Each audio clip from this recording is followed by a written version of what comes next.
שלום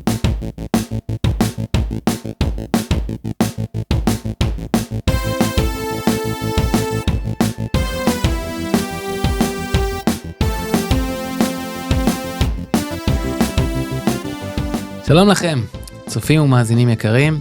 אנחנו בפרק 7 של העסקת איך שכדור מסתובב, שהוא המשכו, הוא חלק ב' של פרק 6 שעברנו. עונת 1992-93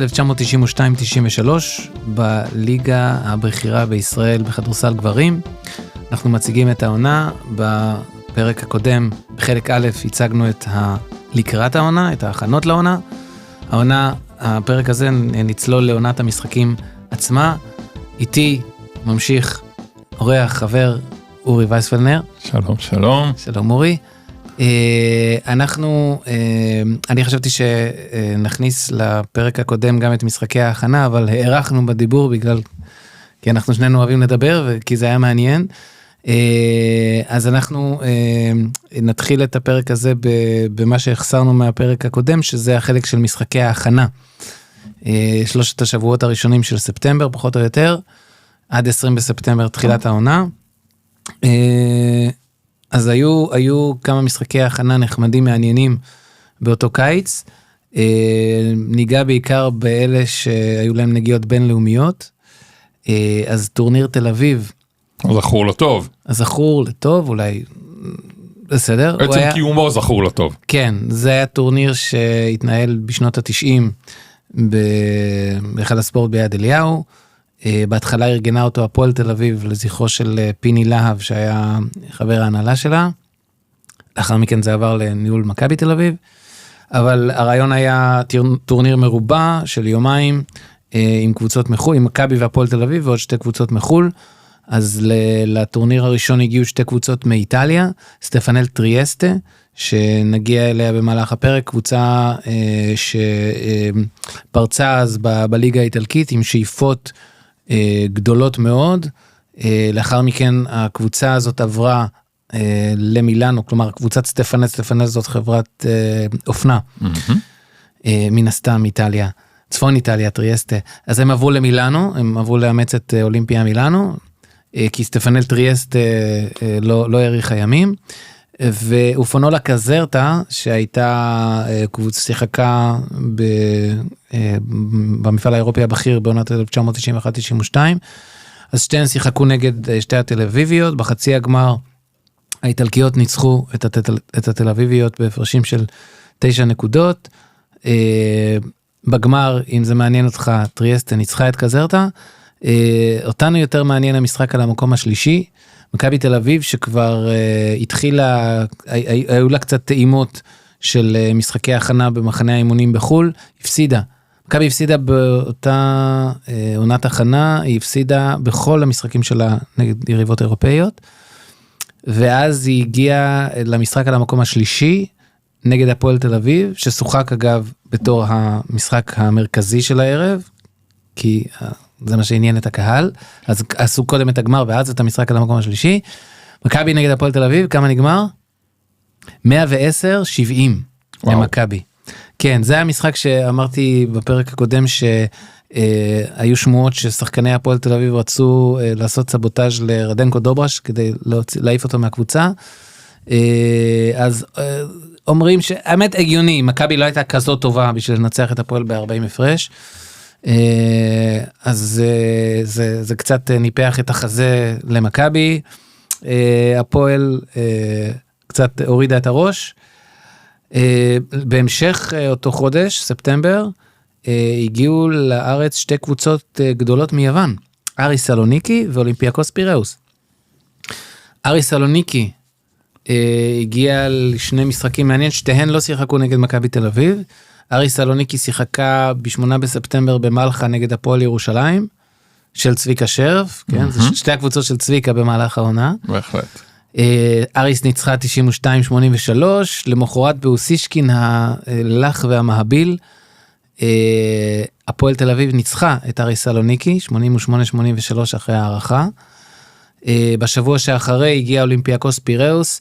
אריס סלוניקי הייתה אז בסוף השיא שלה, על אף שבאותה עונה היא זכתה בגביע אירופה לקבוצות.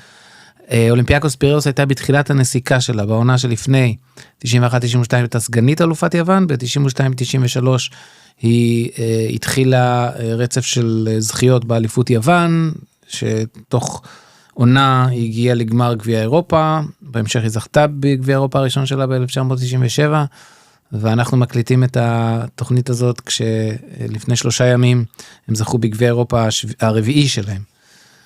ברכות לאלופים. ברכות.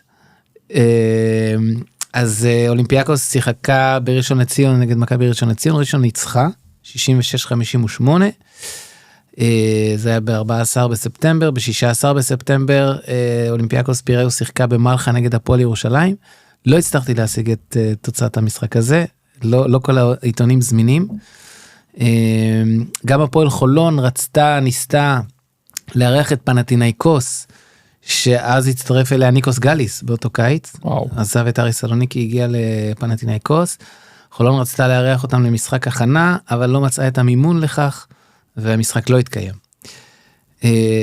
עוד קוריוזון קטן מתקופת ההכנה, אמרנו היה הסיבוב הראשון בגביע, ב6 וב13 בספטמבר, השיטה הייתה שקבוצות ליגת לאומית א' משחקות נגיד קבוצות ליגה לאומית ב', כש4 קבוצות שבעונה הקודמת היו בחצי גמר גביע המדינה, קיבלו כרטיס אוטומטי לשמינית הגמר, זה היו גליל עליון מחזיקת הגביע, מכבי ראשון לציון הפינליסטית, מכבי תל אביב ובית"ר תל אביב שהגיעו לחצי הגמר, בית"ר תל אביב הייתה מלאומית ב', אז 11 קבוצות מלאומית א' שיחקו נגד 11 מלאומית ב', והיה עוד משחק של 2 קבוצות מלאומית ב', קבוצות לאומית א', גם הם התקשו, זה היה 2 משחקים, בית וחוץ, אז גם אלה שהתקשו במשחק הראשון, בסופו של דבר עברו בקלילות אחרי המשחק השני, הקבוצה היחידה שלא עברה, היא מכבי חיפה. זה היה אור אדום ראשון עבור מכבי חיפה לעונה הזאת, היא הודחה מול מכבי רחובות. זה היה ממש שבוע לפני פתיחת הליגה, והאירוע האחרון לפני פתיחת הליגה היה משחק אולסטאר, שהתקיים ב-17 בספטמבר, ארגן אותו ארגון שחקני הכדורסל בישראל, שנוסד בסתיו חורף 1988, בעקבות אחיו מהכדורגל, ארגון שחקני הכדורגל שנוסד ביולי 1984, במסיבת העיתונאים על שכינס הארגון ב-17 ביולי, הוא הודיע על הנהגת משחק אולסטאר שנתי בישראל, כל עונה לקראת פתיחתה. המשחק תוכנן להתקיים ב-17 באוגוסט, ברגע האחרון הוא נדחה בחודש, בהיכל הספורט ביד אליהו. ההכנסות מהמשחק יועדו למימון נסיעת משלחת ישראל למשחקים הפאראלימפיים, המשחקים האולימפיים לנכים בחודש ספטמבר בברצלונה, ולפעילויות עתידיות של ארגון השחקנים. המשחק התקיים בחסות נשיא המדינה, חיים הרצוג, אבל הוא לא נכח בהיכל. הקהל הרכיב נבחרות ישראלים ומתאזרחים, נבחרת אחת של ישראלים ומתאזרחים, ונבחרת זרים מבין כוכבי הליגה. השחקנים נבחרו על ידי קהל האוהדים, באמצעות מודעות בעיתונים, ובשיטת הדראפט. יושב ראש ארגון שחקני הכדורסל היה אז עורך דין שמוליק זיסמן, נשיא הארגון היה מיקי ברקוביץ', סגנו דורון ג'אמצ'י. מה שמעניין לומר על המשחק, זה המסורת הזאת לא האריכה ימים, רק עמוק בתוך שנות ה-2000, מנהלת הליגה חידשה את הרעיון הזה, והרעיון של ארגון השחקנים אז, ואני שמעתי לאחרונה, הרעיון של שמוליק זיסמן, שאמר שבעצם, הוא התייחס לשביתת השחקנים הישראלים של ארגון השחקנים, הוא אמר שכשהוא ייסד את ארגון השחקנים, הרעיון שלו לא היה להיות האיגוד המקצועי של השחקנים, כלומר, קצת לעזור, כן, אבל הרעיון היה להחזיר לקהילה. כלומר, זה באמת היה הרעיון של לקיים אירועים, לגייס תרומות למטרות חשובות, שזה היה הרעיון של המשחק הזה, לעזור למשלחת הנכים. בסופו של דבר, המשחק התקיים אחרי שהמשלחת חזרה מברצלונה, אבל לא משנה, עשו הלוואה, עדיין הסוגיה המינונית הכסף הגיע, זה עזר לנבחרת הפראלימפית. טובה וחשובה. כן, והם הביאו גם הרבה מדליות שם. אז המשחק נערך בסופו של דבר ביד אליהו ב-17 בספטמבר, החמישייה של הישראלים כללה שחקנים ממכבי תל אביב בלבד, כלומר מי שקיבל הכי הרבה קולות נבחר לחמישייה, אז כל החמישייה הייתה ממכבי תל אביב, דורון ג'אמצ'י קיבל את מירב הקולות, אחריו גיא גודס, נדב הנפלד, מוטי דניאל ולבן מרסר, על הספסל מיקי ברקוביץ', עדי גורדון, שמעון אמסלם, תומר שטיינאוור וחיים זלוטיקמן. המאמן היה צביקה שרף, שזכה במירב הקולות למאמן. נבחרת הזרים הורכבה על ידי ועדה מיוחדת, החמישייה שלה הייתה דיירון ניקס וחוזה ורגס ממכבי תל אביב, דיוויד ת'רדקיל ורדנקו דורבש מהפועל תל אביב, ויוג'ין בנקס מהרצליה, על הספסל דניס וויליאמס, טוני מסופ, פול תומפסון, קווין פיגרו ואנדרו קנדי. המאמן היה מולי קצורין, שהגיע למקום השלישי, למקום השני במניין הקולות הגיע רלף קליין, אבל הוא היה במסע ריגול בבלגיה, אחרי יריבת הפועל תל אביב בגביע אירופה. בהפסקת המחצית נערכה תחרות הטבעות, טוני מסופ ניצח. זכור כמטביע מצוין. נכון. הזרים ניצחו את הישראלים 131-120, חוזה ורגס נבחר על ידי העיתונאים למצטיין במשחק, לעיני 4,500 צופים. יפה. עוד, אתה רוצה להגיד משהו על זה? אני רק רוצה להגיד שהטיימינג של משחק אולסטאר בפתיחת העונה הוא כמובן, מן הסתם אנחנו רגילים לראות גם ב-NBA וגם בכדורסל שלנו, בכדורסל אירופאי, אולסטאר כמובן בחלקים יותר מאוחרים של העונה, בחצית העונה, אבל פה כפי שציינת, העניין של התרומה לטובת הגיוס הכספי של המשלחת הפראלימפית כנראה, הכתיבה גם את המועד של המשחק. כן. עוד נקודה מעניינת, שהיא לא בדיוק כדורסל בעונה הזאת, זה הסיקור התקשורתי. אמרתי בפתיחת הפרק הקודם שהעונה הזאת בסופו של דבר לא הייתה איזו פריצת דרך גדולה, אבל בסיקור התקשורתי היא כן הייתה. זאת הייתה העונה שבה ערוץ הספורט נכנס לסקרת של הטלוויזיה, קראו לזה אז של הטלוויזיה, ערוץ הספורט של הטלוויזיה בכבלים, הוא נכנס אז לסקרת את ליגת הכדורסל, בעיקר בגלל יהירות הייתי אומר שרירות לב של רשות השידור, שמאוד זלזלה באיגוד הכדורסל. איגוד הכדורסל הבין שכבר יש תחרות, הוא יכול לעשות איזשהו מכרז, היה אז את הטלוויזיה הישראלית, מה שמכונה ערוץ 1, כבר היה ערוץ 2, אמנם הניסיוני, לא המסחרי, אבל ערוץ ניסיוני שנקרא ערוץ 2, שכבר ניסה קצת שידורי כדורסל, וערוץ הספורט של הכבלים שרצה, הוא קם במרץ 1990, ורצה להתחיל ככה לפרוץ קדימה. רשות השידור ניהלה מסע ומתן די עקר,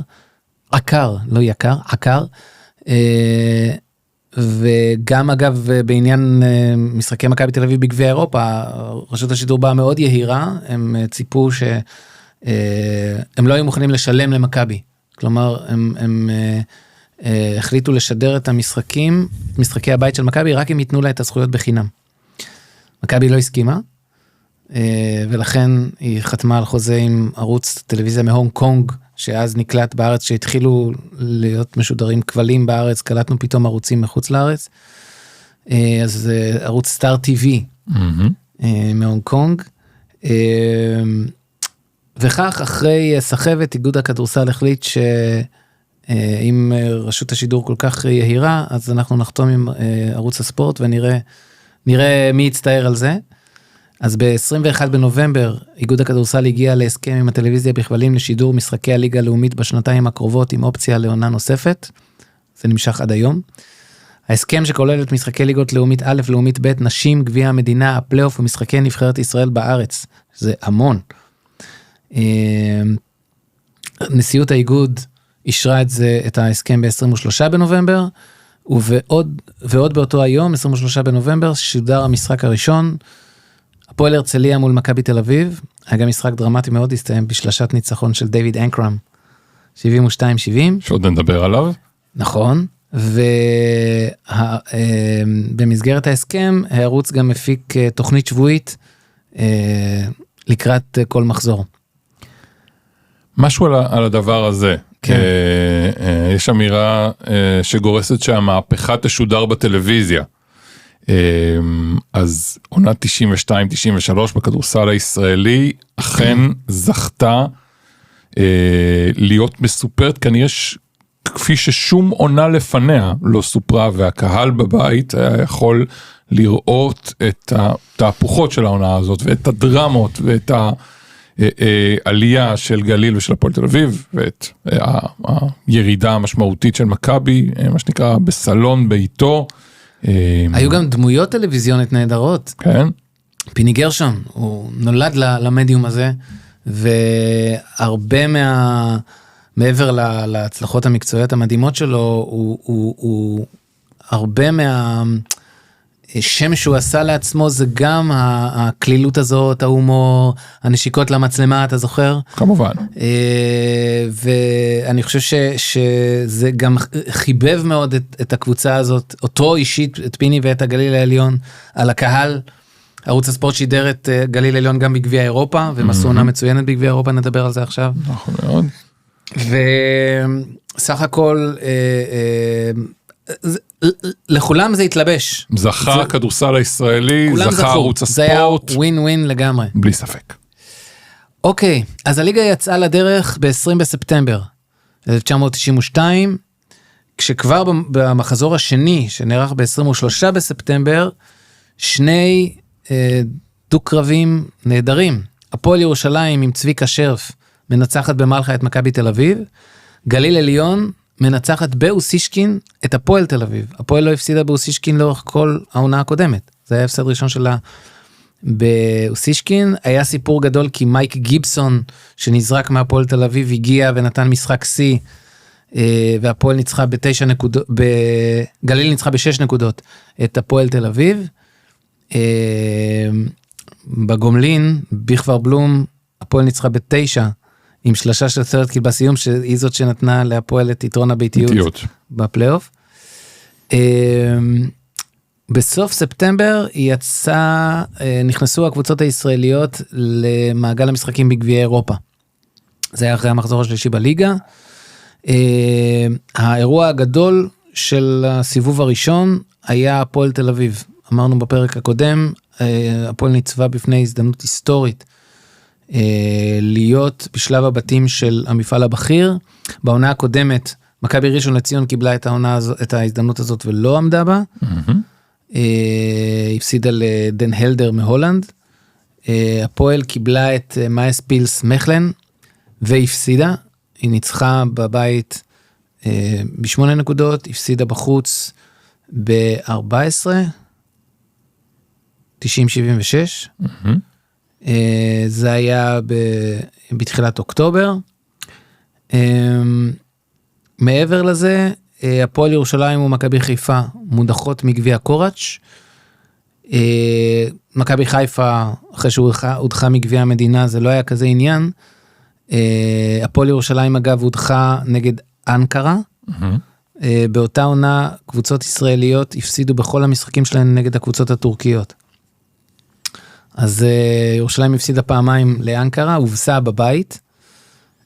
בעקבות זאת, מיד אחרי ההדחה, היא מחליפה את מירקו מיליצ'ביץ' בנוריס קולמן. כן. שזה היה אירוע חשוב לשנים הקרובות בהפועל ירושלים. מבחינת מכבי חיפה, הסימנים כבר היו די ברורים לאן היא הולכת. 21 עד 25 באוקטובר, שמינית גמר גביע המדינה, אחרי מחזור חמישי בליגה, הפועל תל אביב מדיחה את גליל עליון. במשחק הראשון באוסישקין, הפועל ניצחה בהפרש של 15 נקודות, 88-73, תוצאה מעניינת, זאת תוצאה שהגליל תנצח אותם באוסישקין, במשחק הראשון בסדרת הגמר. הפועל כבר הובילה 85-62, 3 דקות לסיום, גליל צמצמה, והיה נראה שהיא נותנת לעצמה סיכוי בגומלין בכפר בלום, בטח אחרי שהיא כבר ניצחה את הפועל באוסישקין בליגה, אבל הגומלין בכפר בלום הסתיים בשוויון 78, והפועל עלתה לרבע הגמר, גליל סיימה את דרכה בגביע, זה היה בדיוק 3 ימים לפני שהגליל העליון שיחקה בגביע אירופה נגד סטפנל טריאסטה, זאת ששיחקה בטורניר תל אביב. סטפנל טריאסטה הייתה קבוצה מכובדת מאוד. ניתן רשימה של השחקנים הבולטים שם, דיאן בודירוגה, גרגור פוצ'קה, ננדו ג'נטילה ודינו מנגין. במשחק הראשון בטריאסטה שוויון, במשחק השני זה היה שוויון 69, כלומר המשחק היה טקטי מאוד, הגנתי. בגומלין גליל שיחקה את הכדורסל שפיני גרשון אוהב, כדורסל התקפי, גליל ניצחה 99-94, עם משחק שיא של דורון שפר, 35 נקודות. שם הבנו שדורון שפר זה רציני.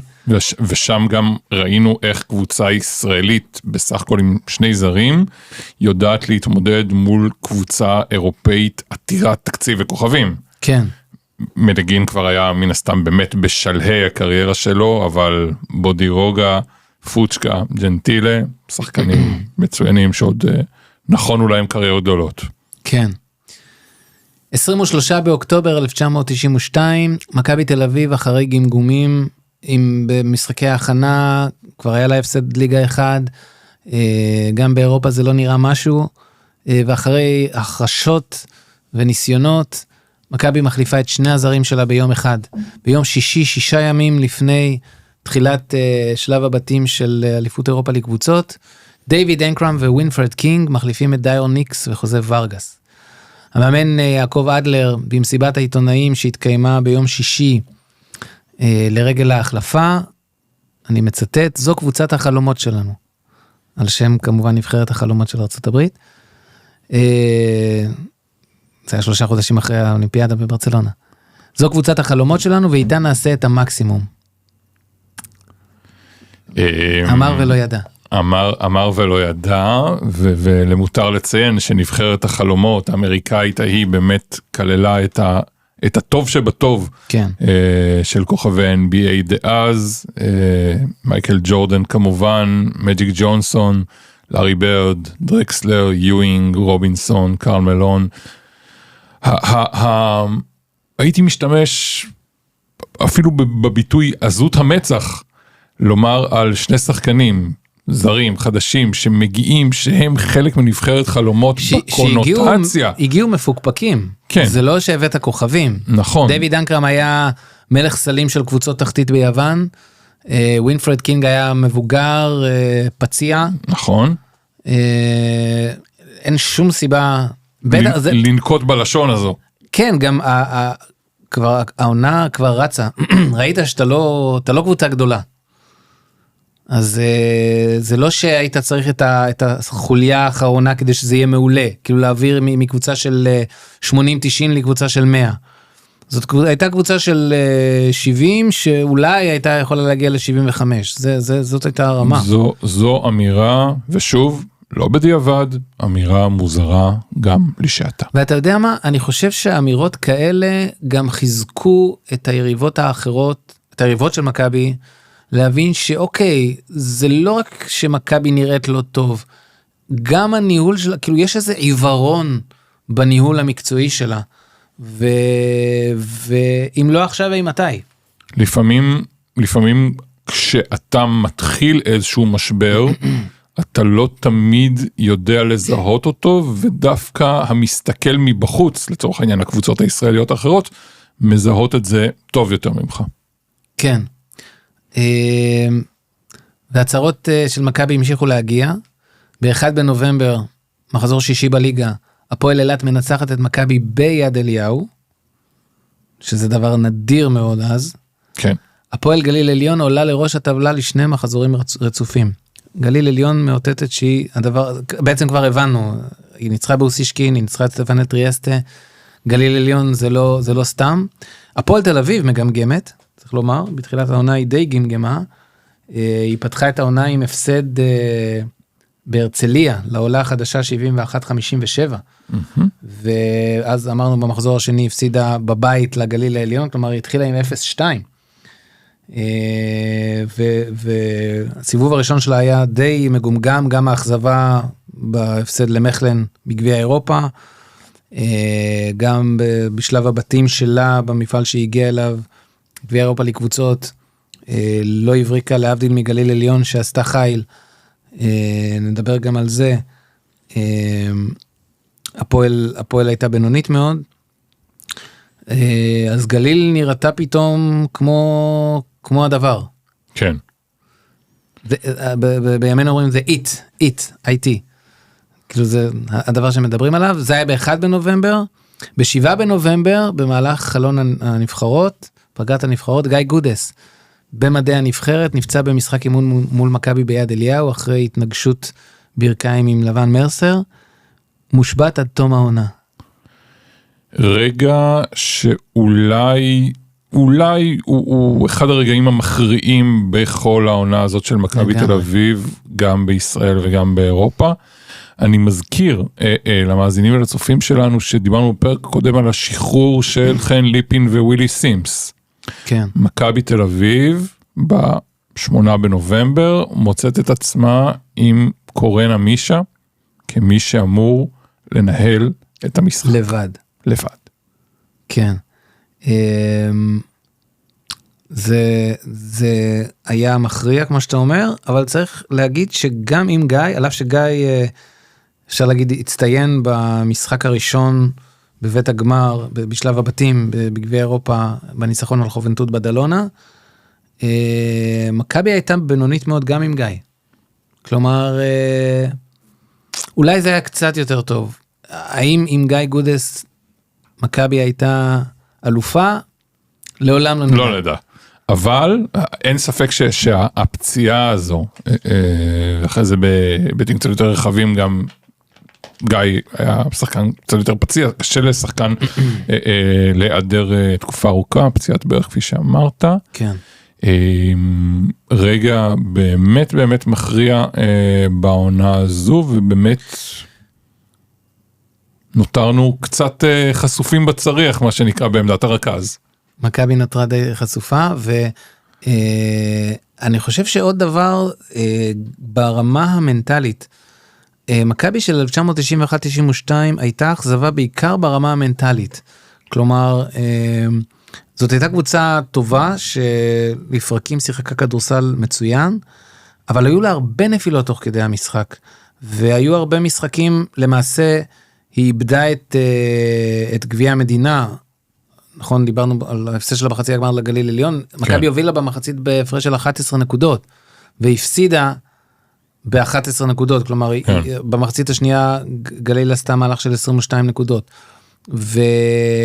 ומכבי איבדה את המקום הראשון בשלב הבתים בגביע אירופה, אחרי שהיא הובילה במשהו כמו 18-19 נקודות נגד קנור בולוניה בבית, והפסידה בסוף מסל ניצחון של יוריס דובץ' בשנייה האחרונה, וזאת הייתה מכבי, כלומר היא הייתה קבוצה קצת בעייתית.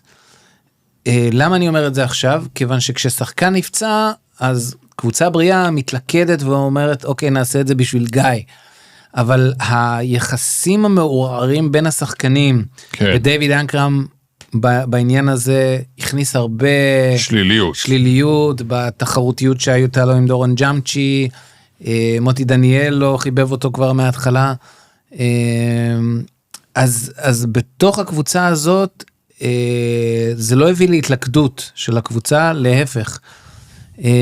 ואני חושב שגם בעניין הזה, כלומר מעבר לחיסרון המקצועי של גיא, התגובה של הקבוצה, זה אגב משהו שמי שקרא את הספר של פיל ג'קסון, 11 טבעות, הוא מאוד מדבר על העניין הזה של קבוצה, מעבר לצד המקצועי, מה קבוצה עושה. ומכבי תל אביב לא הייתה קבוצה של שחקנים, היא הייתה אוסף כוכבים, וכשיש אוסף כוכבים, אז פתאום אחד נופל, היתר לא נותנים את האקסטרה כדי לחפר עליו. טוב, ב-24-25 בנובמבר נפתח שלב הבתים של הפועל תל אביב וגליל עליון בגביע אירופה. גליל עליון עשתה חיל, אמנם במשחק הראשון היא הפסידה בסלוניקי, לאריס סלוניקי, שסיימה את שלב הבתים עם הפסד בודד בכפר בלום. גליל עליון הייתה היחידה שניצחה אותה, גליל סיימה עם 7 ניצחונות, ו3 הפסדים, בבית שכלל את אריס סלוניקי, את ספליט, אמנם לא ספליט הגדולה כבר, אבל ספליט, בנפיקה ליסבון, שולה, בודיבלניק מקייב, מאוקראינה, אבל קבוצות, ואריס סלוניקי אמרנו, וקבוצות בהחלט עם ניסיון בשלב הבתים הבכיר. הפועל תל אביב לעומת זאת די אכזבה, קיבלה בית פחות קשה נראה מהפועל גליל עליון, סרגוסה מספרד, אולימפיה לובליאנה עוד לפני, אתה יודע, היא רק התפצלה מיוגוסלביה. כן. צסקה מוסקבה גם חיתוליה בעידן הפוסט-סובייטי. כן, רוסיה מדינה עצמאית ולא עשירה. קבוצה לטבית בשם ברוצ'ני, ואפס פילזן גם בתחילת הנסיקה שלה. הפועל סיימה במאזן הפוך לגליל, 3 ניצחונות 7 הפסדים. אז לא הגדילה לעשות הפועל תל אביב. נמשיך בלוח הזמנים שלנו. אמרנו, תחילת משחקי הבתים של הפועל והגליל העליון, במחזור הליגה שאחרי, מחזור הפתיחה של גביע אירופה, מכבי תל אביב מארחת ביד אליהו את הגליל העליון, למפגש ראשון בין השתיים לעונה, מכבי מנצחת די בקלות, 95-80, והפועל אילת עולה לראש הקבוצה, לראש הטבלה ל3 מחזורים רצופים. אמרנו, הפועל אילת הייתה סיפור של העונה הזאת, היא הייתה הפתעת העונה, היא הייתה לאורך כל העונה ברביעייה הראשונה, היא הובילה את הטבלה בחלק בסיבוב הראשון, היא אמנם הובסה נגד הפועל תל אביב וגליל עליון, אבל היא ניצחה את מכבי, היא נראתה כמו קבוצה שאתה אומר, רק שישמרו על זה. בסופו של דבר, זאת אומרת, העומק, חוסר העומק הכריע אותם. כן, דיברנו על הזרים הטובים שלהם בפרק הקודם, ונבנה שם צוות באמת טוב מאוד. אוקיי, 20 עד 23 בדצמבר, רבע גמר גביע המדינה. הפועל הרצליה מדיחה את מכבי תל אביב. הרצליה העולה החדשה. המשחק הראשון ביד אליהו, הרצליה מנצחת 78-71. המשחק הגומלין נדחה, כל משחקי הגומלין התקיימו כעבור 3 ימים, משחק הגומלין הזה נדחה בחודש, מכיוון שמכבי סביב חג המולד הייתה במסע משחקים באירופה, אז מכבי באה למשחק בתחושה למשחק בהרצליה, לגומלין, בתחושה שאפשר לעשות את זה, אבל כפי שהייתה הקבוצה הזאת באותה עונה, קבוצה די לוזרית, צריך לומר, הפסידה ב6 נקודות. ניצחה ב6 נקודות, כלומר בסיכום, המשחקים הפסידה בנקודה, להפועל הרצליה, במשחק ענק של יוג'ין בנקס. סנסציה אדירה, גם בעונה קשה של מכבי, ושם כבר אי אפשר היה לטאטא שום דבר, גם באירופה בשלב הזה מכבי כבר הייתה מחוץ לתחרות, אנחנו מדברים על לקראת סוף הסיבוב הראשון של שלב הבתים, מכבי הייתה אז עם 2 ניצחונות בלבד, מול 4 הפסדים, זה היה ברור שבעצם כבר אז מכבי ידע שזה האליפות או כלום. ודבר חשוב לציין, שמכבי עמדה לארח את הפיינל 4 של אליפות אירופה לקבוצות בעונה הבאה. 93-94. כן, ובשביל להיות חלק מהעונה, היא הייתה צריכה להגיע לגמר הפלייאוף. כלומר, היא לא הייתה חייבת להיות אלופה, אבל היא הייתה לפחות חייבת להגיע לגמר. וזאת הנקודה שבמכבי אמרו לעצמם, וואלה, גם על גמר היינו חותמים, אני לא, אתה יודע, זה לא דיבור של מכבי תל אביב, אבל הם הבינו שהם יגירו הרבה דם וזיעה כדי להגיע לגמר, כן. אם הם ישיגו אותו. זה אספקט אחד, והאספקט השני זה, כמו שאמרת, שדווקא בעונה כזו, שהעיר תל אביב ויד אליהו מארחים את הפיינל פור בעונה שאחרי, מכבי הרי חייבת להיות שם, הרי לא יכול להיות סרט אחר. נכון. ב-22 בדצמבר, במשחק מוקדם מהמחזור ה-11, גליל עליון מביסה בבית 102-67 את הפועל אילת, ומחליפה אותה במקום הראשון, והיא תישאר שם 7 מחזורים רצופים. כשמסתיים הסיבוב הראשון בליגה ב-17 בינואר, הפועל גליל עליון היא אלופת החורף, היא אלופת הסיבוב הראשון, עם 11 ניצחונות ו2 הפסדים בלבד. הפועל אילת במקום השני, עם 10 ניצחונות ו3 הפסדים, מכבי והפועל תל אביב במקום השלישי והרביעי, עם מאזן זהה של 9-4, מכבי ניצחה בדרבי, ולכן היא הקדימה אותה, את הפועל. הפועל ירושלים, בעצם במקומות 5-8, 4 קבוצות עם אותו מאזן של 8-5, הפועל ירושלים, מכבי ראשון לציון, מכבי רמת גן והפועל הרצליה. הפועל חולון והפועל גבעתיים במקומות 9-10 עם מאזן 5-8, וברביעייה האחרונה, נהריה, עמק יזרעאל, מכבי חיפה ומכבי חדרה. מכבי חדרה עם ניצחון אחד כל הסיבוב, זה היה ברור, כפי שהיה ברור עוד בקיץ, שלאן היא הולכת. מכבי חיפה גרדה הרבה בראש. נהריה בסך הכל עם 4 ניצחונות, זה לא כל כך נורא.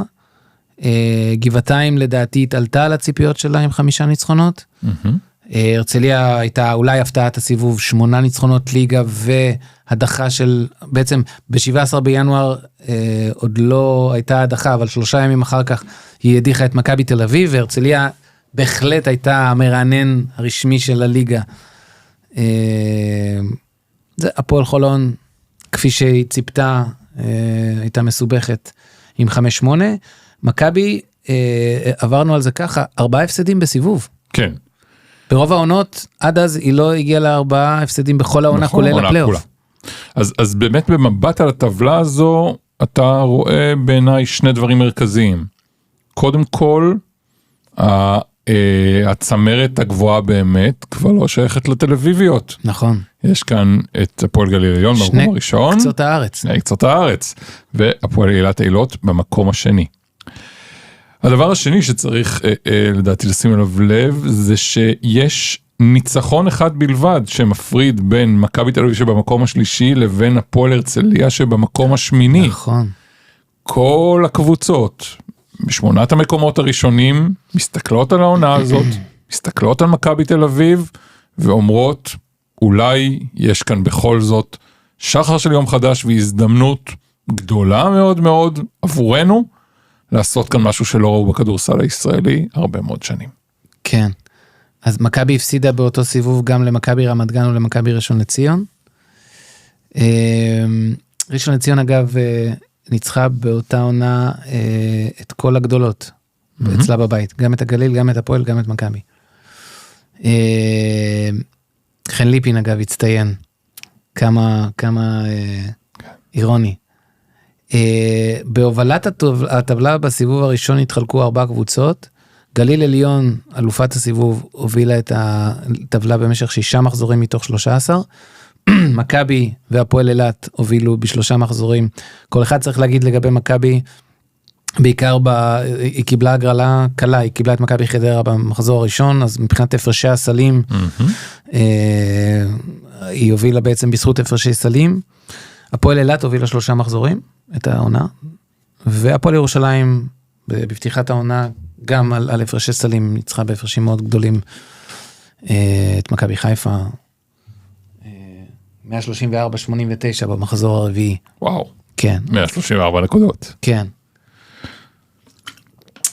אוקיי, מסתיים הסיבוב הראשון, צביקה שרף עוזב את הפועל ירושלים, חותם באריס סלוניקי, זה היה בין 19 ל-21 בינואר, יורם חרוש, המנהל המקצועי, מחליף אותו כמאמן, אפשר להגיד, טבעי. ב9 בפברואר 1993, הפועל תל אביב מסיימת את העונה המאכזבת שלה בגביע אירופה, עונה שהיא חשבה שהיא תסיים אותה בשלב הבתים של אליפות אירופה לקבוצות, היא סיימה אותה במקום החמישי-שישי של גביע אירופה לקבוצות, אבל גליל עליון סיימה במקום השני בבית שלה, שנייה רק לאריס סלוניקי שזכתה בתואר. המשחק הגדול של גליל היה הניצחון במחזור האחרון, קודם כל היא ניצחה את אריס סלוניקי, 80-69 בבית, היא ניצחה את ספליט, 85-75, ספליט הייתה בעצם המתמודדת העיקרית על ההפלה, גליל עברה אותה באמצעות הפרשי הסלים, ספליט ניצחה בהפרש של 7 נקודות בספליט, הגליל ניצחה בכפר בלום ב10, וזה בעצם מה שהכריע, כשהמשחק האחרון היה בפורטוגל, מול בנפיקה ליסבון, והגליל הראתה הרבה בגרות, כפי שהראתה לכל אורך העונה, וניצחה 80-73, והבטיחה ההפלה לחצי גמר גביע אירופה לקבוצות, שהתקיים בשיטת הטוב משלושה משחקים, יתרון הביתיות, הקבוצה שסיימה במקום הראשון בבית, במקרה הזה אפס פילזן, ערכה את המשחקים 2 ו3, והקבוצה הנחותה ערכה את המשחק הראשון, אז ב-18 בפברואר בכפר בלום, גליל עליון במשחק צמוד, ובאמת שובר לב, מפסידה 73-71, משלשה של פילזן בהתקפה האחרונה שלה. המשחק השני באיסטנבול, ההיכרות הראשונה של הצופים הישראלים עם ההיכל שזכה לכינוי, היכל התרבוש. אכן. זה נדמה לי מונח של ערן סלע. נדמה לי גם. עבדי איפקצ'י באיסטנבול, טירוף. קהל מאוד הדוק. משולהב, מטורף, שעות לפני המשחק, ופילזן מנצחת 65-62, גמר גביע אירופה לקבוצות ב-16 במרס 1993 בטורינו, אפס פילזן מול אריס סלוניקי של צביקה שרף, אריס מנצחת 50-48, הסל האחרון במשחק אגב, שהיה שלשה של פילזן, נקלע 3 דקות לסיומו, כלומר 3 דקות לא היה שום סל. מדהים, ולא נקודת עונשין. התוצאה נשארה 50-48. בעצם אפס מנעה כאן קרב על גביע אירופאי בין פיני גרשון לצביקה שרף. נכון, נכון. אז צביקה זכה בגביע אירופה היחידי שיש לו. נכון. גביע אירופה לקבוצות, צריך להזכיר באריס סלוניקי את רוי טרפלי, שהיה בוגר NBA וגם שתיין, סבל מבעיות שתייה, אלכוהול. סחטן לצביקה. בואו נחזור לליגה שלנו. אנחנו עם 21, המחזור ה-18 בליגה. 20, הוא קצת התפצל, כי היה לו משחק דחוי, אבל ראשון לציון בבית מנצחת את הפועל גליל עליון, עם 40 נקודות של מיקי ברקוביץ'. ההפסד הזה גורם לגליל לאבד את רשות הטבלה עד תום העונה, ואת יתרון הביתיות בפלייאוף. מכבי תל אביב בסיום המחזור הזה, מחזור 18, עולה לראש הטבלה, שוב זה חישוב רטרואקטיבי, כי המחזור התפצל, בגלל המשחקים של הגליל בגביע אירופה, המשחק שלה נדחה, אז מכבי עולה לרשות הטבלה במחזור 18, לראשונה אחרי סיבוב שלם, כעבור 4 ימים היא מסיימת, במקרה הזה סוף סוף מבחינתה את העונה האירופית, שהייתה די תורח מבחינתה, והיא יכולה סוף סוף להתרכז רק בליגה, כדי להיאבק על האליפות, והיה נראה, אתה יודע, זה גם ככה אכזרי, לפעמים מבחינת גורל, הרגע הזה שבו אתה יוצא, נראה לך שאתה יוצא ממשבר, כלומר משהו פתאום השמש נראית זורחת ואתה אומר אוקיי, הרע מאחורינו, ודווקא שם אתה נופל שוב, והיא נפלה שוב. כן. 3 ימים אחרי סיום העונה האירופית, היא מגיעה לאילת, כדי לנקום על ההפסד ביד אליהו, ואילת מנצחת, 91-90. אחרי שמכבי מחטיאה מהעונשין בשניות הסיום, לראשונה מעונת 1968-69, מכבי מפסידה בשני סיבובי הליגה לאותה קבוצה. הפועל תל אביב עולה למקום הראשון בפעם הראשונה. אמרנו, היה לה סיבוב ראשון מאוד עקלקל, עם 4 הפסדים, בסיבוב השני רק הפסד אחד. אז היא עולה במחזור ה-19 למקום הראשון. אנחנו נמצאים כרגע בציר הזמן שלנו, סוף פברואר, תחילת מרץ, כן. אנחנו נכנסים לחודשים המכריעים של העונה, והכתובת לגבי מכבי תל אביב, סיכויי האליפות כבר, מה שנקרא, נמצאת על הקיר, כבר די ברור שזה יהיה פתוח. די ברור שזה מאבק פתוח. נכון מאוד, וכמובן, מכבי, צריך להגיד את זה, נכשלת באירופה באותה עונה, מסיימת, למיטב זיכרוני, עם 9 הפסדים מתוך 12 משחקים. כן. 3 ניצחונות בלבד, בוודאי לא מה שמכבי, גם בציפיות שלה מעצמה, גם בהשוואה לעונות הקודמות, כישלון. לגמרי. בלי ספק. ושוב, הקבוצה גם אכולה מבפנים, והמאמן לא משתלט עליה. ומכבי עדיין נמנעת לעשות שינוי בעמדת המאמן. בסופו של דבר לא תהיה לה ברירה. 3 במרס, מחזור 20, הפועל תל אביב מפסידה בראשון לציון, זה היה ההפסד היחיד שלה בסיבוב השני, אמרנו ראשון ניצחה את כל 3 הגדולות, מכבי תל אביב עולה בפעם החמישית והאחרונה למקום הראשון. 8 במרס 1993, רגע מכונן בעונה.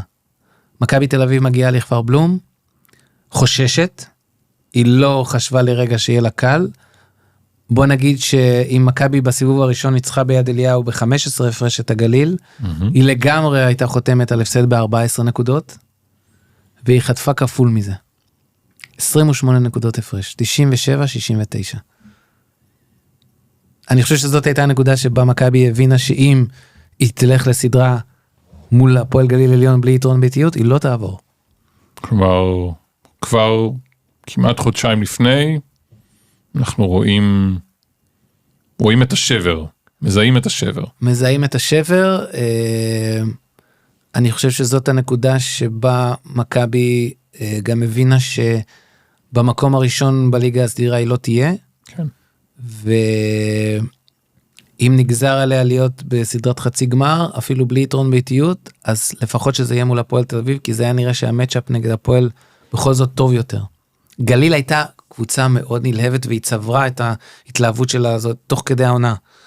עונה שהתחילה בהדחה נגד הפועל תל אביב בגביע המדינה, אבל ניצחון על הפועל באוסישקין, הדחה של סטפנל טריאסטה, עונה אירופית מצוינת, אליפות הסיבוב הראשון, הפועל ושוב, הפיני עם האישיות שלו, וגם השחקנים האחרים, ברד ליף, אנדרו קנדי, להבדיל ממכבי, זאת הייתה קבוצה מאוד בריאה, כן. של שחקנים חיוביים, גם המנוסים, גם הצעירים, דורון שפר, ליאטט, הכל הסתדר להם. זה באמת היה כיף לראות את דורון שפר, הצעיר, הכישרון הזה שבאמת פורח ומראה את מה הוא יכול לעשות גם במסגרות האירופאיות וגם בליגה הישראלית, ואת ברד ליף, הוותיק, המנוסה, המנהיג שכל כך מזוהה עם הקבוצה.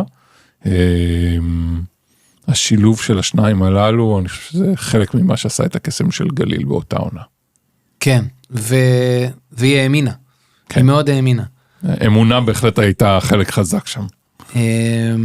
משיח. בהחלט. אז הפועל תל אביב מנצלת את ההפסד הזה של מכבי, כדי לחזור לפסגת הטבלה, והיא תישאר שם עד תום העונה.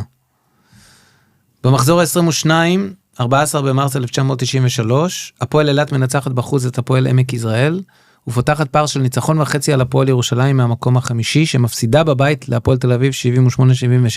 זאת הייתה העונה שבה התחילה היריבות הגדולה בין הפועל ירושלים להפועל תל אביב. כן.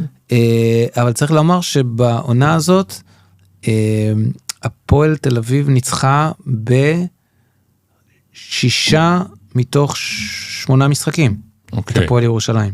חלק בהפרש קטן, חלק בהפרש גדול, אבל הפועל תל אביב הייתה די עליונה על הפועל ירושלים באותה עונה. 21 במרץ,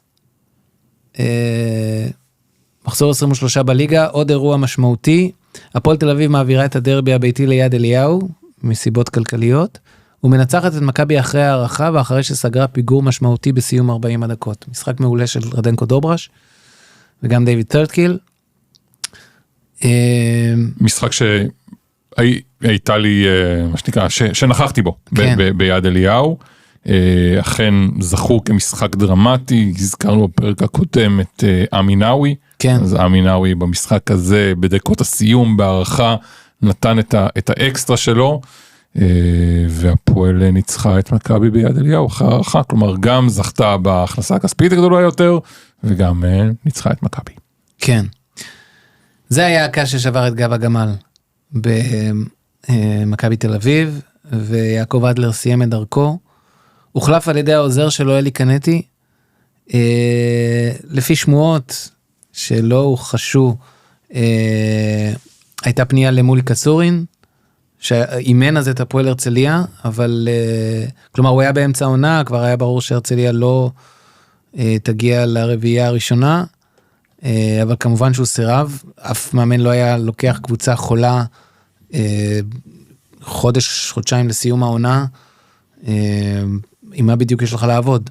אז לקחו את עוזר המאמן, מוטי ארואסטי, זה שהיה מועמד לעוזר מאמן בקיץ, ואימן את מכבי דרום תל אביב, מונה לעוזרו, בעיקר כי הייתה תחושה שצריך איזה מוטי, צריך איזה מישהו שיכניס ציונות לשחקנים, כמו שאוהדי מכבי אוהבים לשיר, הגיע הזמן שתבינו מה זה מכבי, קצת מכביזם, כי מכבי בכדורסל לא היה לה סיכוי.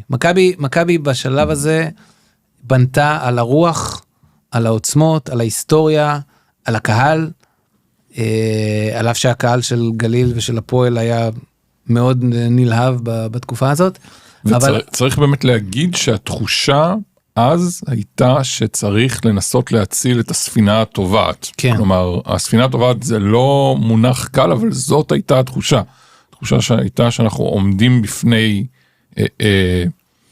סיום רצף האליפויות של מכבי תל אביב, דבר מאוד מאוד דרמטי אחרי 23 שנים, וכאילו מישהו צריך לעשות את זה, והמישהו הזה, כמו שאמרת, היה עוזר, אלי קנטי.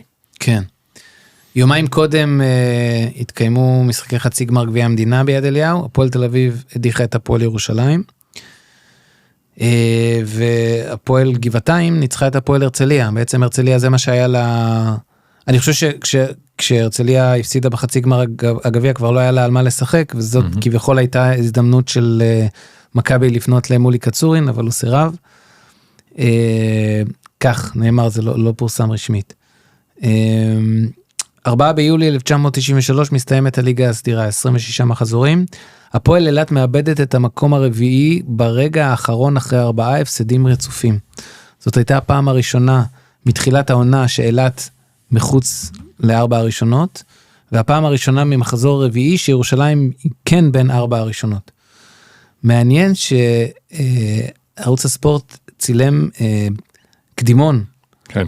לקראת הפלייאוף, והוא צילם שם 4 שחקנים, אחד מכל קבוצה, הוא צילם שחקן של הפועל אילת. אף אחד לא העלה בדעתו שאילת תאבד את המקום.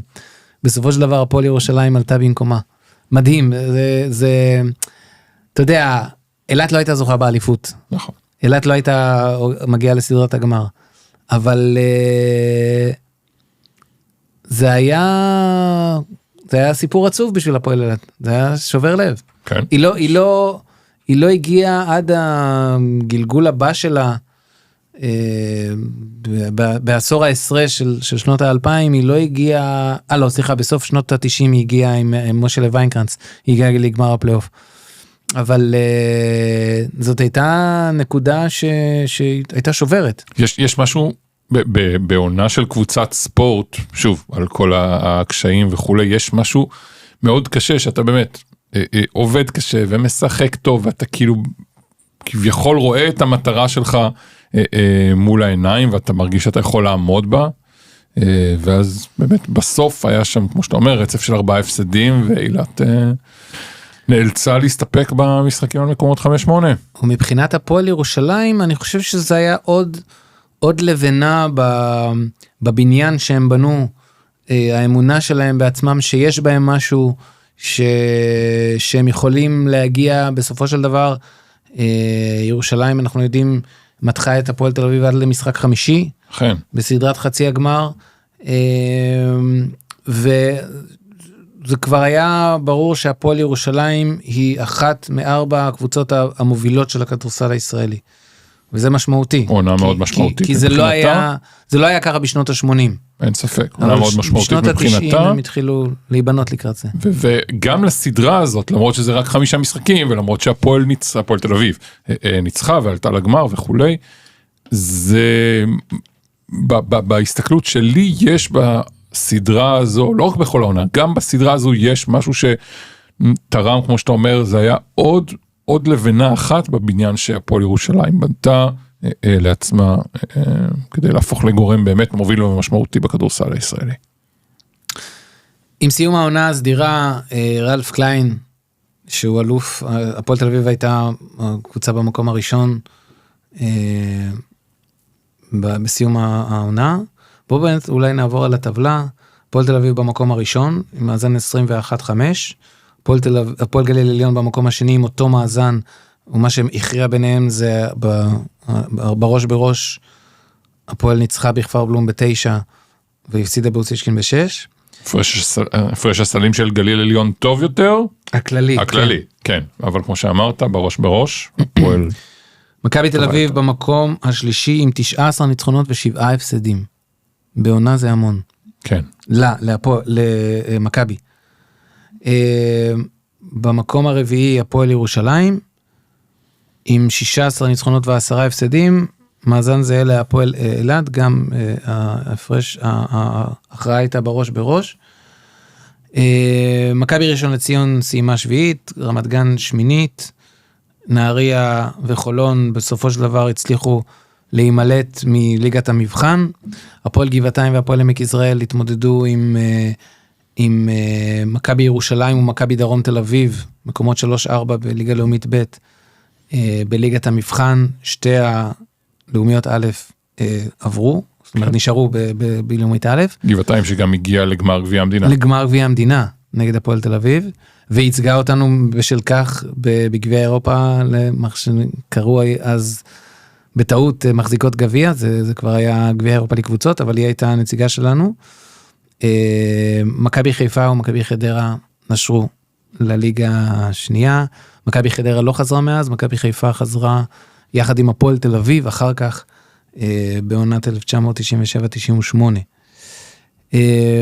אז בסיום העונה הסדירה, רלף קליין התראיין בעיתון חדשות, בראיון אגב שפורסם ב7 באפריל, זה התאריך שהוא זכה בגביע אירופה עם מכבי, והוא אמר שהוא לא ימשיך בהפועל תל אביב בעונה הבאה, הוא כבר פיזר, רלף התקרב ליום הולדתו ה-62, הוא כבר פיזר רמזים לאורך העונה שהוא מרגיש ממוצא כמאמן, והוא רצה להתחיל קריירה חדשה כמנהל מקצועי, אז בעצם הוא הגיע לפלייאוף כשהוא יודע, והפועל יודעת שהוא לא ימשיך. נעשה באפילוג, נדבר על עונת המלפפונים של קיץ 1993, וב-14 באפריל מתחילות סדרות חצי גמר הגמר סל, מכבי תל אביב, או צריך להגיד, הסדרה הראשונה היא הפועל תל אביב נגד הפועל ירושלים. קרב האדומות. הפועל ירושלים מודיעה בצהריים של אותו משחק, בידיעה שגם פורסמה ברדיו שבגלל בעיות כלכליות הקבוצה לא תופיע, וקבוצת הנוער תעלה. בסופו של דבר הקבוצה הופיעה בהרכבה המלא וניצחה באוסישקין 84-77, בהפועל תל אביב מאוד כעסו על זה, הם ראו בזה טריק מלוכלך מאוד. הפועל גליל עליון, זאת הסדרה שכמובן כל העיניים היו נשואות אליה, הפועל גליל עליון בכפר בלום מול מכבי תל אביב, משחק די צמוד, בסיום הגליל מנצחת 72-66, אני חושב שמכבי יצאה מהמשחק הזה, זאת אומרת שתי הקבוצות יצאו יחסית מרוצות, גליל כי היא ניצחה, ועמדה במבחן, כי לא חשבו שהיא תעמוד מול העוצמה של מכבי, ומכבי אני חושב שהיא אמרה לעצמה, אם נגיע למשחק חמישי פה, יש על מה לדבר. כאילו גליל הייתה... יש עוד סדרה ארוכה, אפשר... גם התוצאה 72-66 זה היה מה שמכונה הקצב שיותר התאים למכבי, בטח בכפר בלום. נכון. גליל לא רצה, לא... אז מכבי אמרה לעצמה, אוקיי, אולי. כן.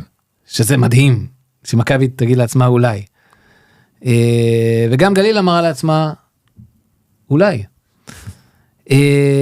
כאן הסדרות נקטעו לטובת גמר גביע המדינה, הפועל תל אביב ב-19 באפריל ביד אליהו זוכה בגביע המדינה בניצחון צמוד על הפועל גבעתיים, 71-65. התואר האחרון שלה בישראל. עד היום, 9 שנים אחרי הגביע הקודם שלה, שגם אותו הביא למאמן של סמל של מכבי תל אביב, יהושע רוזין. התחדשו הסדרות, משחק מספר 2, מכבי תל אביב בתצוגה, ששוב מחזירה לה את האולי הזה, מנצחת את הגליל, 98-84, אבל זה היה נראה יותר. הפועל תל אביב מחזירה את יתרון הביתיות, אחרי משחק עצבני מאוד במלחה, היא הובילה ברוב שלביו, וניצחה 84-81. משחק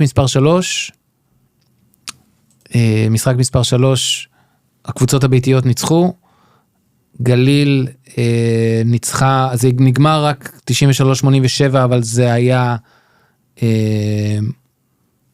היה בהפרש גדול יותר לאורך העונה, לאורך המשחק, הקצב היה של הגליל, וגליל הייתה מאוד חזקה במשחק הזה, הפועל תל אביב בשיניים מנצחת 76-74, ושתי הקבוצות הביתיות ביתרון 2-1, משחק מספר 4, הפועל ירושלים מפרקת את הפועל תל אביב 104-86 וחופה משחק חמישי, אבל העיניים כמובן נשואות ליד אליהו. האם מכבי תל אביב תאבד אליפות ביד אליהו? מכבי שמה את הלב שלה, את הנשמה שלה, את כל מה שהיה לה מול קבוצה עדיפה, והצליחה אחרי הערכה לנצח 93-88. אלי קנטי סיפר שזה היה אחד הרגעים הקשים בחייו, כלומר הוא התפרק בסיום הערכה בבכי בחדר ההלבשה, תבין, כאילו, איזו מעמסה הייתה על כתפיו. בלי ספק, אמרנו, התפקיד הזה, אחד התפקידים, אולי התפקיד הכי מלחיץ בספורט הישראלי, בטח ובטח בסיטואציה כזו, ולהפסיד אליפות זה נורא. להפסיד אליפות ביד אליהו, נורא שבעתיים, ואני מניח שבאמת... ולהפסיד הזדמנות להשתתף בפיינל פור האירופי ביד אליהו, בהפסד ביד אליהו, זה קץ כל הקיצים. משחק מספר 5, 5 במאי 1993, שתי הסדרות מגיעות למשחק הזה. שתי הסדרות מתנהלות במקביל. במקביל. באותו יום, משודרות באותו ערוץ, לא באותה שעה, אבל כן, כלומר, משחק אחד מתחיל, ומשחק שני חצי שעה אחריו, ואז בהפסקת המחצית צופים במשחק השני. הפועל תל אביב, בעיקר במחצית השנייה, משתחררת ומנצחת את הפועל ירושלים 96-78. כפר בלום מפוצץ, קיבוץ כפר בלום כמרקחה, עמית גל, המנהל המיתולוגי של גליל עליון כבר אז, מודיע לאוהדי מכבי שמי שאין לו כרטיס למשחק שיסתובב כבר בעלייה לגליל כי אין לו מה לחפש. שחקני הכדורגל של מכבי תל אביב באו לעודד, אבי נימני ראו אותו שם בקצה היציאה, 88-80 להפועל גליל עליון. שנקרא, סוף עידן. נפל דבר בכדורסל הישראלי. נפל דבר גדול. אני רוצה להראות לצופינו את הכותרת, את עמוד השער של עיתון חדשות, למחרת המשחק. שוב, זאת הייתה דרמה עצומה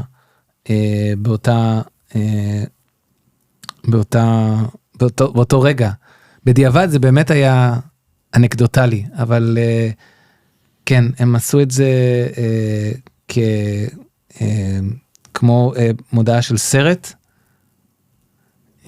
אני לא יודע אם המצלמה מצליחה לתפוס את הצילום.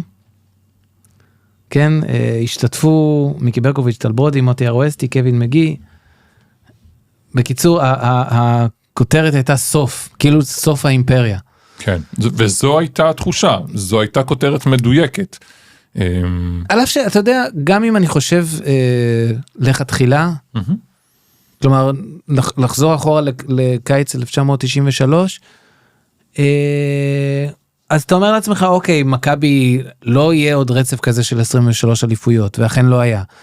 אבל, אוקיי, זאת אומרת, גם ריאל מדריד הייתה לה תקופה לא מוצלחת בספרד, וקבוצות עברו במפרים כאלה בדרך, לחשוב שזה הסוף, שמכבי תל אביב לא תהיה הקבוצה הגדולה גם בעונה הבאה.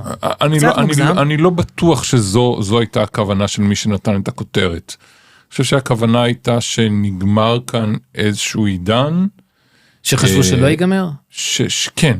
כי אתה יודע, מה שנקרא, ממשלות התחלפו ונשיאים התחלפו, ואתה יודע, החיים השתנו, אבל מ-1969 ועד 1992 הייתה בישראל רק אלופה אחת. כן. וברגע שזה נגמר, אז זה רגע היסטורי.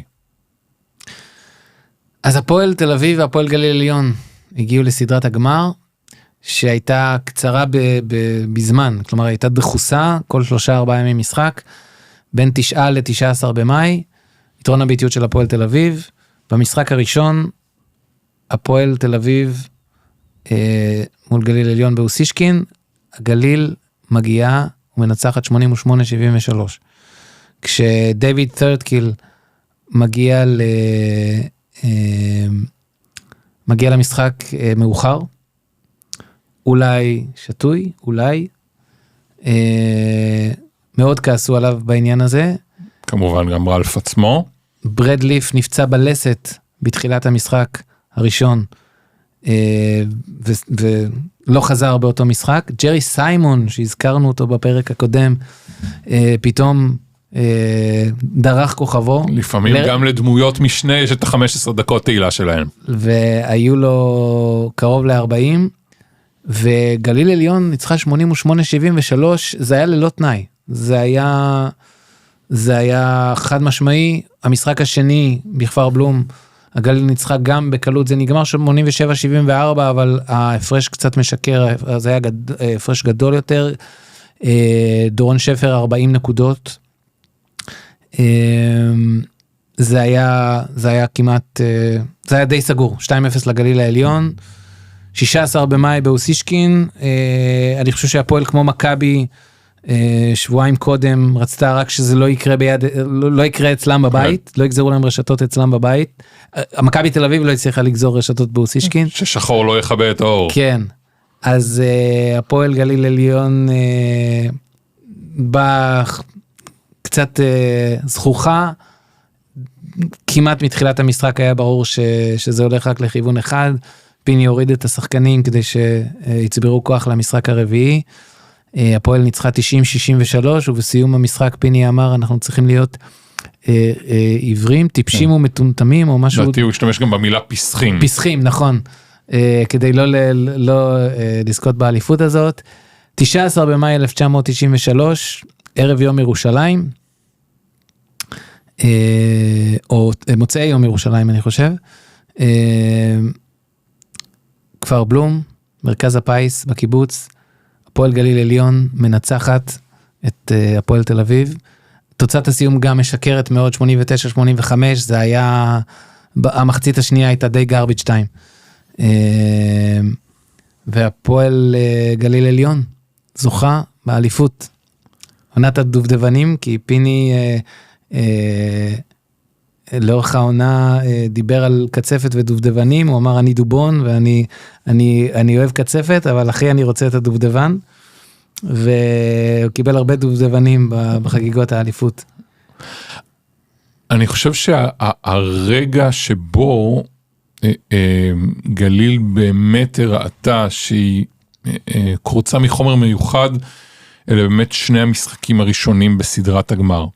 אחרי שאתה מנצח את מכבי ומסיים את 23 שנות שלטונה בכדורסל הישראלי, הגעת לאיזשהו רגע של שיא, אבל האליפות עדיין, מה שנקרא, עמדה על הפרק, והפועל תל אביב של רלף ודורברש ות'רדקיל ושטיינאוור ואמסלם וכולי, הייתה קבוצה טובה מאוד וראויה מאוד, ובהחלט, והייתה כמובן את יתרון הביתיות, לבוא ולנצח, אחרי שהגעת לשיא כזה, ודחת את מכבי, לבוא ולנצח באוסישקין ב-15 הפרש, ואחרי זה עוד לחזור, ולקחת את המשחק השני, זה באמת הראה שגליל עליון של 92-3 היא קבוצה. זאת הבשלות שדיברנו עליה. מיוחדת מאוד. כמה אנקדוטות קטנות על הגמר סל, במשחק הביתי הראשון של מכבי מול הגליל, היו רק 8,000 צופים.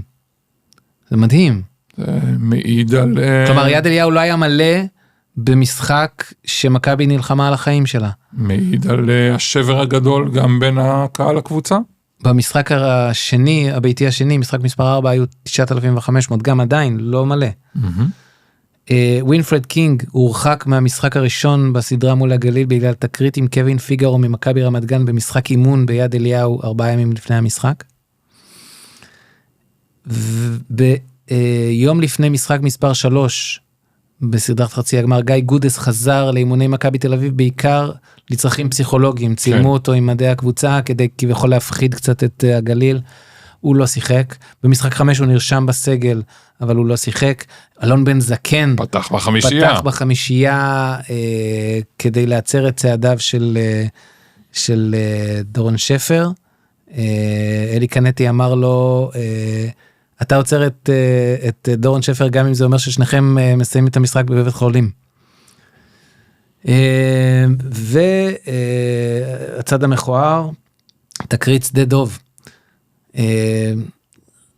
מכבי תל אביב, אחרי ההפסד במשחק החמישי לגליל, נחתה בתל אביב בשדה דוב, אוהדי הפועל תל אביב חיכו לה שם, תקפו את אנשי מכבי, ריססו צלב קרס על המכונית של שמעון מזרחי, ו4 צמיגי המכונית נחתכו בסכין. זה משהו שמלווה את השנאה בין שתי הקבוצות עד היום. וזאת בעצם העונה שלנו. כך נגמרה עונת 1992-93. בוא באפילוג נדבר על קיץ 1993, על השיקום. אז כבר ב-27 באפריל 1993, אפי בירנבוים מונה למאמן הפועל הרצליה, מולי קצורין כבר הודיע שהוא עוזב, עדיין לא היה סגור שהוא יהיה במכבי, אבל ב8 במאי, בסיום העונה של מכבי, שמעון מזרחי אישר בראיון בטלוויזיה שמולי קצורין יהיה מאמן הקבוצה בעונה הקרובה. ב1 במאי, תאריך סמלי, צביקה שרף חזר לרגע באמצע משחקי הפלייאוף שלו בארי סלוניקי, חזר לרגע לישראל כדי להיפגש עם ראשי הפועל תל אביב ולסכם איתם על הצטרפותו לקבוצה. זאת לאחר שאיגוד הכדורסל התנה את המשך העסקתו כמאמן הנבחרת הלאומית בכך שיאמן קבוצה בישראל. הוא הוצג בקבוצה ב-23 במאי כמאמן הקבוצה לשתי עונות עם העוזר יאיר שרון, שהיה גם העוזר שלו במכבי בחלק מהתקופה. 8 במאי 1993, 3 ימים אחרי ההפסד של מכבי לגליל, יעקב אדלר, שכמובן כבר לא היה בקבוצה, סיכם כמאמן הפועל גבעתיים. הקריירה שלו לא האריך הימים אחר כך. ב10 במאי, אלי קנטי סיכם כמאמן מכבי רמת גן, הוא פרסם הודעת פרידה ממכבי תל אביב, אני אקריא. ההפסד בגמר הפלייאוף היה רגע עצוב וקשה בקריירה שלי כמאמן. אני מאוד מאוכזב שלא הצלחתי במשימה להביא את האליפות ה-24 למועדון הגדול והמפואר הזה. שים לב, הוא מדבר לא על, זה הייתה צריכה להיות, בסך הכל זה אליפות 34, אבל דיברו על הרצף. אני חוזר למכתב שלו, האמנתי עד הרגע האחרון שנוכל לעשות את זה, אבל כספורטאי אני יכול רק לברך את גליל עליון ומאמנה שהגיעו להישג נפלא כזה. גליל עוד לא הייתה אלופה אז. אני גאה בשחקנים שנתנו סדרה טובה ושקולה. זו הייתה חוויה בלתי רגילה להיות שייך למועדון נפלא כמו מכבי תל אביב. עברתי בו שנתיים נפלאות כמאמן הנוער, מאמן מכבי דרום, עוזר המאמן בקבוצה וכן המאמן. אני רוצה להודות להנהלת מכבי תל אביב ובמיוחד לשמעון מזרחי שנתן בי אמון מלא בתקופה קשה. תודות גם לשחקנים על שיתוף הפעולה, למוטי הרועסי העוזר שלי, לאברהם קובלסקי מאמן הכושר ולפסיכולוג מיקי בראלי וכמובן גם לקהל הנהדר של מכבי. אני מאחל הצלחה למולי קצורין. מאוד אבירי. נכון, מסכים לחלוטין. אריק שיבק ב-23 במאי חותם כמאמן של האלופה, הפועל גליל עליון, כי פיני גרשון עוד במהלך העונה סגר במכבי ראשון לציון. דבר שהיום נראה לנו מאוד תמוה, נכון? תמוה גם מבחינת פיני, כלומר, אתה ידעת שאתה הולך, כלומר, שרוב הסיכויים שתגיע לגמר הפלייאוף, זאת אומרת, תקבל כרטיס למוקדמות של מפעל אליפות אירופה לקבוצות, והפיינל פור בתל אביב. הצלחת כל כך יפה באירופה. והפיינל פור בתל אביב, כלומר, לא יודע, מעניין למה, מה גרם לו לעבור למכבי ראשון לציון. אני חושב שזה היה עניין כספי. כמה כסף, שמע, אתה יודע, זה לא שמכבי ראשון לציון יכולה לשלם המון, אז היא הייתה משלמת עוד 10,000, 20,000 יותר מהגליל העליון, ויש לך הזדמנות להוביל קבוצה ישראלית לפיינל פור בתל אביב. נאלץ לחכות עם זה כמה שנים. 2004. אז זה היה באותו יום, אריק שיבק ב-23 במאי חתם כמאמן הפועל גליל עליון לשתי עונות. מספר ימים קודם אגב הוא סיכם כעוזר של מולי קצורין במכבי תל אביב, אבל בסופו של דבר אחרי עונה טובה בסך הכל בהפועל אילת, חתם כמאמן גליל עליון. פיני באותו יום הוצא כמאמן מכבי ראשון לציון בלשכת ראש עיריית ראשון לציון מאיר ניצן. הסיכום בין הצדדים מושג חודש וחצי קודם לכן. באמת תעלומה. כן. ממש, גם בדיעבד זה לא הצליח, אבל לאף אחד, הגליל נכשלה, ראשון נכשלה, פיני נכשל, חבל. זה ההפך מווין ווין ווין. כן. 31 במאי 1993, רלף קליין עורך מסיבת עיתונאים, הודיע על פרישה מאימון, ועל מינויו למנהל המקצועי במכבי תל אביב. למעשה, אמרנו, הוא כנראה, גם לפי דברים שהוא כתב בספרו, המאמן, משנת 2000, כנראה הוא התחיל לעבוד הרבה לפני זה, כי הוא דיבר על זה שהוא זה שקבע שמולי יהיה המאמן של מכבי, עליו שמולי הוכרז לפניו, כי הוא עדיין היה עם הפועל בסדרת הגמר. בקיצור, אני מקווה שהתקדמנו מאז בכל הקשור למאמנים שמסיימים חוזה ורק אז מחליטים מה תהיה הקבוצה הבאה שלהם. אני מקווה. אולי. 6 ביוני 1993, זה ברמת הקוריוז, עודד קטש חתם על טופס הסגר באיגוד הכדורסל בעקבות כוונת מכבי להציבו כרכז שלישי בקבוצה הבוגרת בעונת 1993-94. בעקבות זאת נמנע ממנו להתאמן עם נבחרת העתודה שאותה מאמן מולי קצורין. המנהל המקצועי של מכבי רלף קליין אמר שינסה לגרום לו לחזור בו מהצעד. ב10 ביוני כעבור 4 ימים נענה קטש לשכנועים ומשך את טופס ההסגר. ב-17 ביוני הוא הודיע לאיגוד הכדורסל שהוא מבטל סופית את ההסגר שלו. בעקבות זאת אושר לו להתאמן עם נבחרת העתודה, ובסוף חודש יוני הוא חתם במכבי רמת גן של אלי קנטי. 5 ביולי 1993, דיוויד אנקרם חותם בהפועל עפולה, בלאומית ב', הוא שיחק בלאומית ב'. כן, כן, זכור, היה שם סקורר גדול מאוד. סיים כמלך הסלים של הליגה, סליחה, עפולה עלתה מלאומית ב', כן, הוא שיחק איתה בלאומית א', הוא היה מלך הסלים של הליגה ב-93-94 עם 32.3 נקודות למשחק. בעונת 1995-96 הוא הצטרף להפועל חיפה מליגה לאומית ב' ושם סיים את הקריירה קרוב לגיל 40. באותו קיץ נדב הנפלד ניסה את מזלו ב-NBA. הוא התאמן בשורות בוסטון סלטיקס, קיבל זימון למחנה הסופי באוקטובר של הסלטיקס, אבל בסופו של דבר החליט לחזור למקום הבטוח במכבי. גם עדי גורדון התאמן באותו קיץ ב-NBA בסיאטל סופרסוניקס. ב-8 באוגוסט, מעין סגירת מעגל, אולי קושר את כל העונה הזאת, קורן אמישה, חתם בהפועל בני הרצליה לשתי עונות, אחרי שמכבי הסכימה לשחרר אותו מהחוזה, הוא יהיה שותף משמעותי בזכיית הקבוצה בגביע המדינה בעונת 1994-95, לאחר שהוביל מהפך מול מכבי תל אביב, במחצית השנייה של חצי הגמר ביד אליהו, הזכיר מאוד את חצי הגמר של 1992 מול הגליל, הוא המשיך ל3 עונות בהרצליה, ועוד 2 במכבי רעננה, עד שפרש בסוף עונת 1997-98, כשהוא בן 26 וחצי בלבד. צעיר מאוד. כן. וזה, אני חושב שזה סגירה סמלית של כל הסיפור הזה.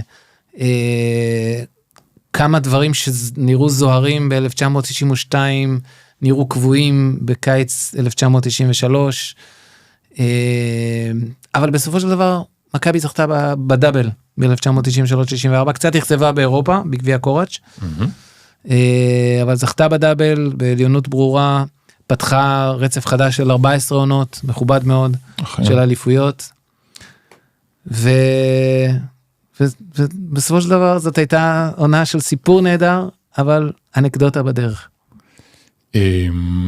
היה כיף לספר את הסיפור הזה, ובסוף אני חושב שאחרי משבר, אתה מחפש יציבות, קודם כל. בעיקר כשהלכת פרוע, שנה קודם, שהניסיון לחדש ולשנות וליצור משהו חדש, התרסק בכל שעון גדול. ולכן, המינוי של מולי למאמן, ללכת על זר, גם כן. רלף. כן, רלף כמאמן מקצועי, בוודאי. הבחירה בוונדל אלקסיס, גם זר, שיחק רק עונה אחת, אבל עדיין זכור מאוד לטובה. עם ספנסר דנקלי זה הצליח הרבה פחות, היה זר פחות מוצלח. אבל מכבי קודם כל חיפשה את היציבות, ראתה כנראה בעיניים קלות את הפיינל פור שהתקיים ב-1994, כפי שציינו קודם במגרש הביתי שלה, ותחכה עוד כמה שנים טובות כדי לחזור לצמרת הכדורסל האירופאי. וגם גליל עליון חזרה, לא נעים לומר, לגודלה הטבעי, איבדה את 3 הכוכבים של האליפות הזאת, פיני גרשון עבר לראשון לציון, אנדרו קנדי עבר לקבוצה בחוץ לארץ, ודורון שפר עבר למכללת קונטיקט. נכון מאוד. וגליל עליון והפועל תל אביב שוב הפסידו בגביעי אירופה את ההזדמנות להיות בשלב הבתים של המפעל הבכיר. וזה סוף הסיפור שלנו. עד כאן עונת 1992-93, פרקים 6 ו7 של ההסקט איך שכדור מסתובב. תודה לכם שהייתם איתנו, היה לנו כיף לספר את זה, אני מקווה שהיה לכם כיף לשמוע, אולי למדתם משהו חדש, אנחנו נהיה כאן בעזרת השם, בפרק חדש, בנושא חדש, תודה על ההאזנה, כל טוב.